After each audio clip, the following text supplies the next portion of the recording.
మిత్రులకందరికీ నమస్కారం.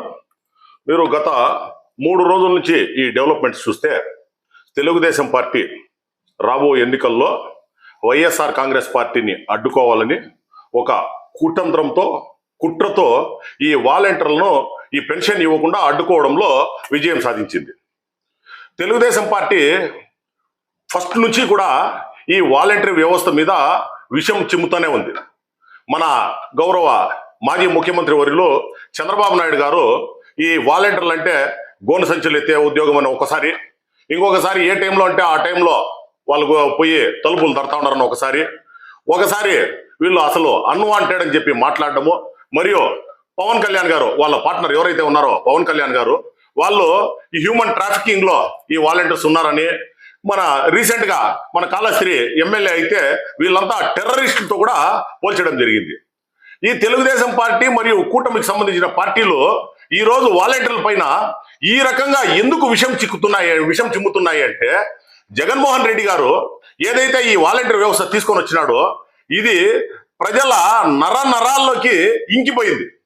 వాళ్ళ ఏదైతే ఒక సదుద్దేశంతో ఈ సచివాలయ వ్యవస్థని ఎప్పుడైతే తీసుకొని వచ్చినాడో వాలంటీర్ల సేవలు లేకుంటే మన ప్రజా జీవితంలో ఒక రకమైన స్తంభన అనేది ఏర్పాటయ్యే అవకాశం ఈ రోజు కనబడతా ఉంది.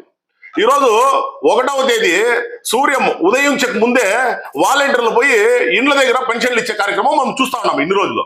అదే తెలుగుదేశం పుణ్యాన ఇప్పుడు ఈ 2 నెలలు ఏదైతే ఏప్రిల్ ఉందో మే ఉందో ఈ 2 నెలలు ఈ రంజాన్ ఇప్పుడు ప్రత్యేకంగా మన మైనారిటీ సోదరులు ఈ వయసైన ముస్లింస్ ఉన్నారు, వీళ్ళంతా కూడా కొందరు ఉపవాసం ఉన్నారు.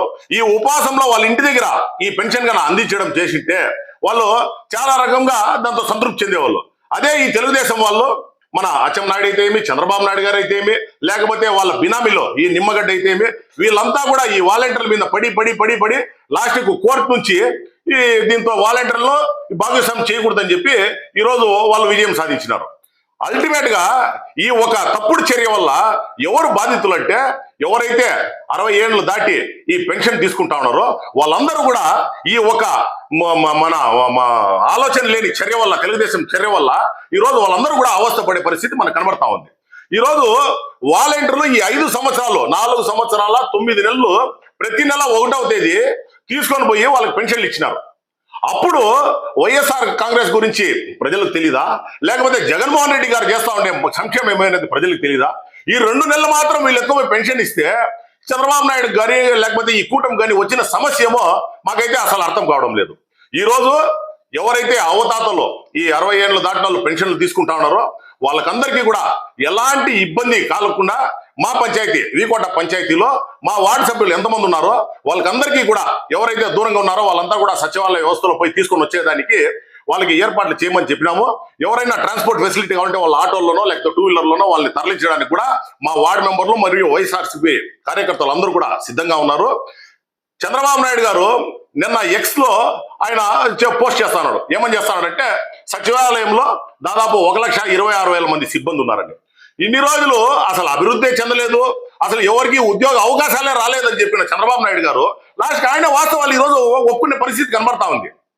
దాదాపు 1,26,000 మంది ఉద్యోగులు ఉన్నారని చెప్పి చంద్రబాబు నాయుడు గారు చెప్తా ఉన్నారంటే, వాళ్ళ హయాంలో ఈ రకంగా ఎప్పుడన్నా ఎంప్లాయ్మెంట్ చేయగలిగినారా అని చెప్పి వాళ్ళు చూసిగా ప్రశ్నిస్తా ఉన్నారు. ఈ రోజు వాళ్ళందుకు వాళ్ళే ఒప్పుకుంటా ఉన్నారు. సెక్రటరియట్ లో ఉన్నాయి విలేజ్ సెక్రటరియట్ అంటే, విలేజ్ సెక్రటరియట్ వ్యవస్థ తీసుకొచ్చిన జగన్మోహన్ రెడ్డి గారి వ్యవస్థ ఏ రకంగా విజయం సాధించిందో వాళ్ళే ఈ రోజు ఒప్పుకునే పరిస్థితి మనకు కనబడతా ఉంది. ఆర్బీకేలు అయితే ఏమి, విలేజ్ క్లినిక్స్ అయితే ఏమి, మొబైల్ హాస్పిటల్ రంగం అయితే ఏమి, అన్ని రంగాల్లో కూడా ఈ రోజు ఆంధ్రప్రదేశ్ డెవలప్మెంట్ అయిందని చెప్పి మేము ఘంటాపథంగా చెప్తా ఉన్నాము. వీళ్ళు తెలుగుదేశం వాళ్ళు చేసిన ఈ కుటిల ఐడియా వల్ల ప్రజలకు ఎలాంటి అసౌకర్యం జరగకుండా మా వంతు మేము ఏర్పాట్లు చేస్తున్నాము. రాబో 6వ నెలలో 1వ తేదీ ఖచ్చితంగా మా ప్రభుత్వం వచ్చి వాలంటీర్ల ద్వారానే మీకు అందరికీ కూడా ఏ సమస్య లేకుండా ఈ పెన్షన్లు అనేది అందజేస్తామని చెప్పి ప్రతి ఒక్క పెన్షనర్కి మేము ఈరోజు హామీ ఇస్తా ఉన్నాం.